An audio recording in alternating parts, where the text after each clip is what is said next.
So after 6 months, I finally got this car off the ground and ready to do some modifications onto it, get some of the parts that I've accumulated over the last couple of years into this car to get some enjoyment out of it. So first thing I want to do is work on the suspension and brakes.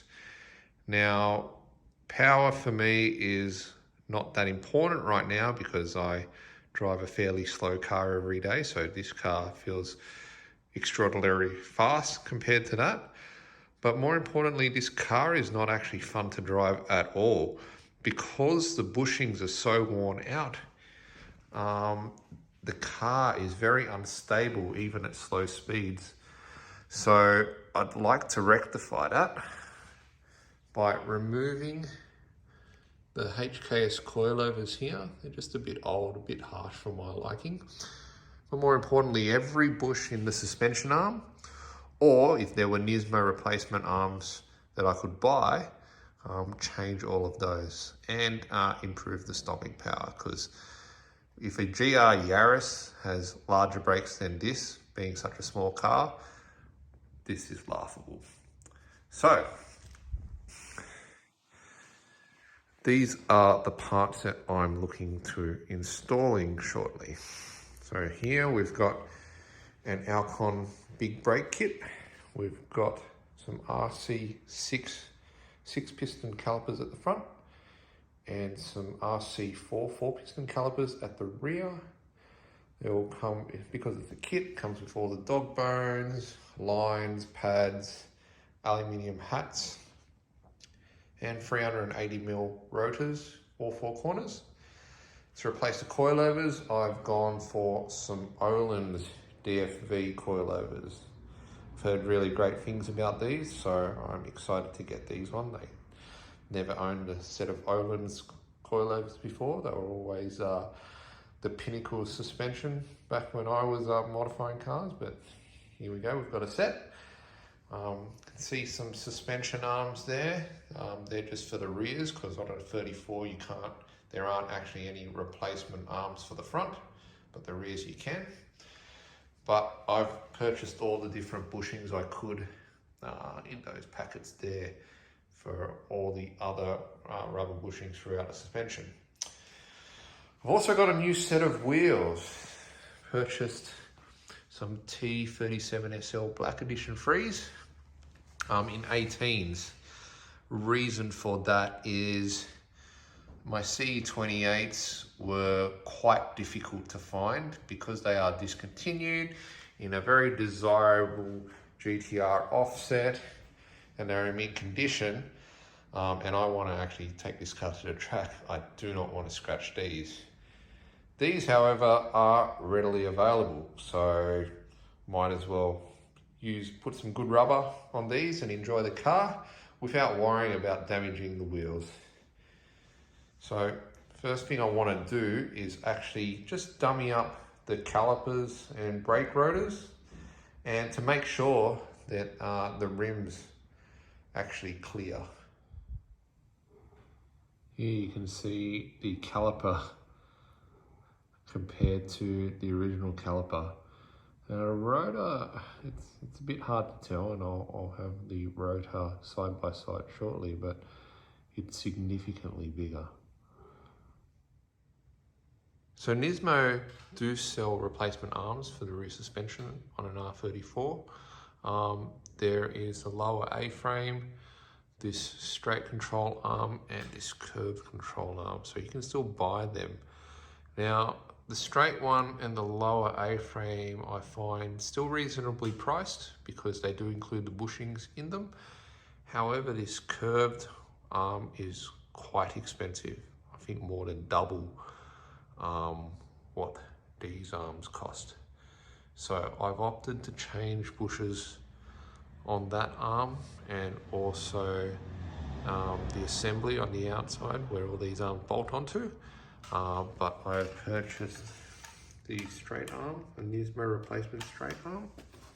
Now, to be honest, I don't really see much difference from the other one, except it's got a Nismo sticker and it's painted silver, but a little bit of bling in the rear end's not going to hurt. And we've got the reinforced lower A-frame, which comes with the bushings, new pin, and supposedly reinforced, but looks very similar to the old one. You can see it has got some welded on plates to increase rigidity, but nothing really special compared to the OEM one, but nothing like a little bit of bling in the rear end. So when I can, all of that's coming out, and replacement bushes and A-arms and the coilover and the brakes will be changed or freshened up. So here are the coilovers. It comes in 2 boxes. Now this box got all the upper hats.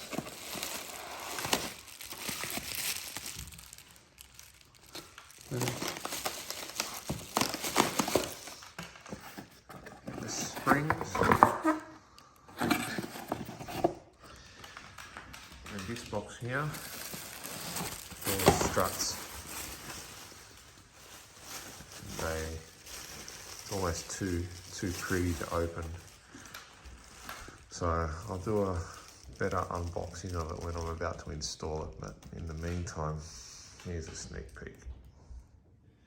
So here's a comparison of the 6-piston caliper versus the OEM one. You can see there's a massive difference in size. So these will work really well slowing this fairly heavy car down repeatedly. Alright, and here is a comparison of the rear caliper, the 4-piston caliper, versus the stock one. Even this one's big enough for the front.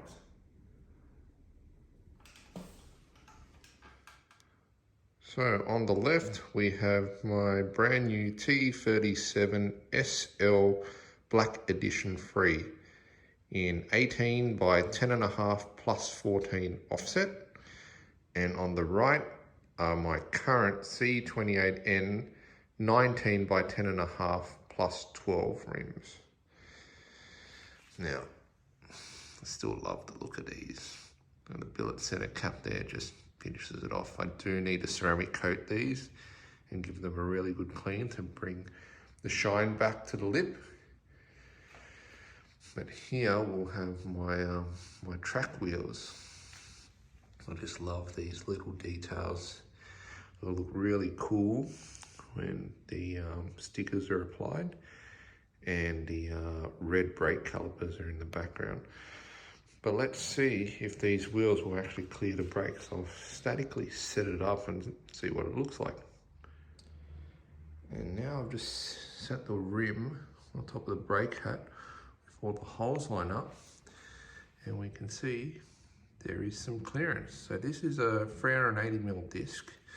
It will get closer because I'm just leaning the caliper onto the rotor at the moment, so it probably will sit a little bit further out, but there appears to be adequate clearance. Now I have a set of Advan RG1s that I want to put onto this car, being from the same era as this car, but they wouldn't fit because the barrel of the rim around here tapered in.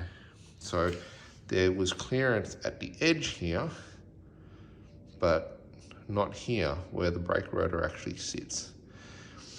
Now, it appears that if you're running a big brake kit, there's not many wheel choices you can actually put onto this car.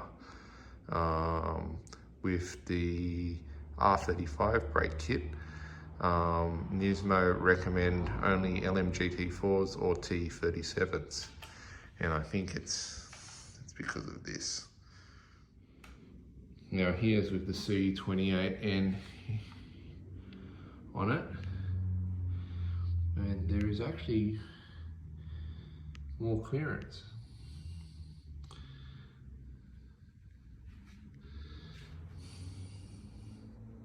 It's actually decent clearance on this rim.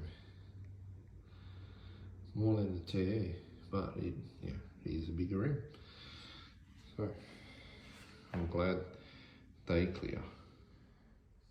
Well, that concludes today's little update. I need to get some tools, better tools to remove some of these bolts that have been stuck on the car for a while, as what I have is not adequate for removing these bolts. So once I get the right tooling, I'll get stuck into removing the calipers, rotors and all the suspension arms, and we'll start the project from there.